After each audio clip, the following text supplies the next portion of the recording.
Yo, what's up guys, it's 2025 and I want to take a look at SCUM again and the direction it's heading with the latest few updates and changes.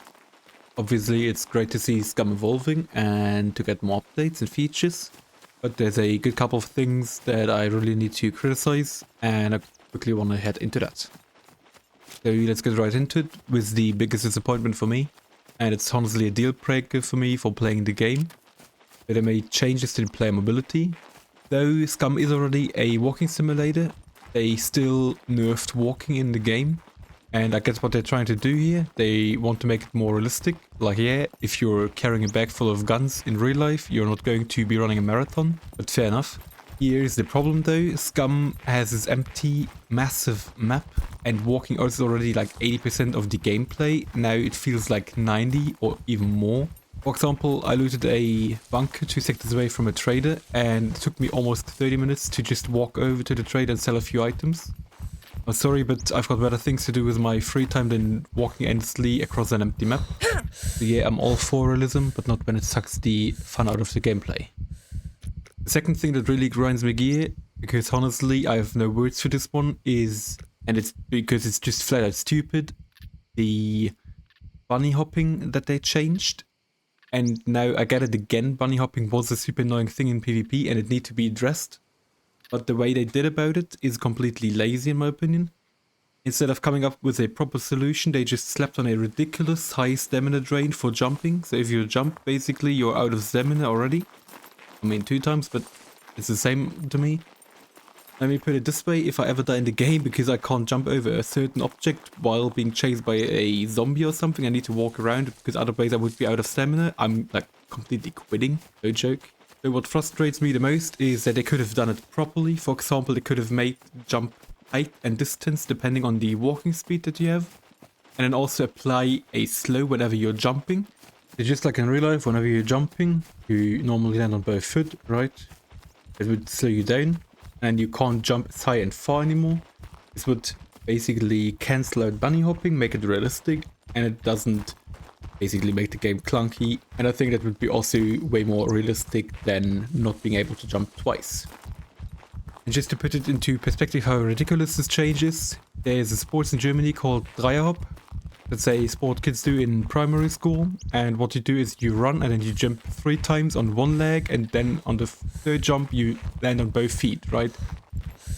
In SCUM it is so stupid that you couldn't even do that. Like, you would be out of stamina after 2 jumps, which is just ridiculous. So what do you guys think? Hit me up about that in the comments, and then we get to the next one. Another thing that I don't really like is the new turrets that they implement into the game. And don't get me wrong, I'm all for new structures and turrets for base defense mechanisms, but I think, and this is just my personal opinion, so this is not a deal breaker or anything, this is just something that I personally don't like. They don't fit into the setting, like the way they are looking in the game. Sure, they match the mechs, but honestly I would say no, they're not fitting. I would have much preferred something more realistic instead of these warship looking like towers. A good example for this would be the self-shooting turrets the UDSSR used on the border of the DDR to prevent people from crossing them. This would fit the setting much more better and actually add it to the immersion. But hey, this is just my opinion and not a deal breaker for me, just something that bugs me out. I need to also mention the good things that I really like about what they're doing. So I hear that they want to implement, or that they're planning on implementing, new graphics, especially for the environment, which I really appreciate. The graphics always enhance the immersion and the overall experience for players, making the game world feel more alive and engaging.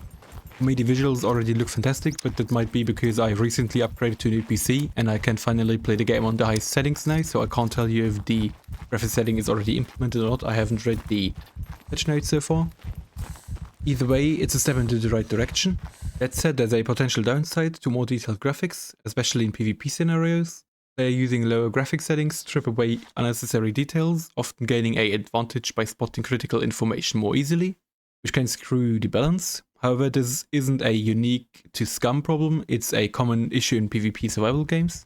And because of that, I wouldn't consider it a major negative point, especially since it's such a tricky thing to balance effectively. Another update that I find very pleasing is the one on the base structures. So they added a lot of structures that I tried to build before with like using little tricks. They are now actual base elements, which makes the base building much more easier and intuitive. However, I have to say that the changes they made to the interaction between doors and players' hitboxes feel like nonsense still to me. Because now you can just stand there, close the door, and you will glitch through it, which wasn't the case before. And you could use doors to make traps and everything like that. They sadly took that out of the game for some reason, and I think it's a problem. But it's just a small detail, and I can see over that. The last positive thing I want to mention is that they changed or took away the hordes. People didn't like them for various reasons. They were unimmersive, annoying, and in my opinion they took away the tactical approach to the location. I know that they want to reintroduce them, but I really hope that they do it properly. In my opinion, hordes need to be spawned in before you enter location.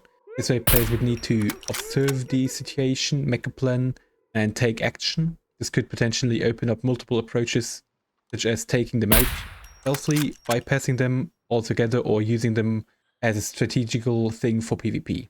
Done right, this could add valuable gameplay elements for the PvE and PvP players. So with that said, that's everything I have to say about the updates and changes. I hope that they change the things that I don't like, or that are basically really stupid. It's not only that I don't like them, they really just kill the game flow in my opinion for a lot of people. So hit me up what you think about that and put it into comments.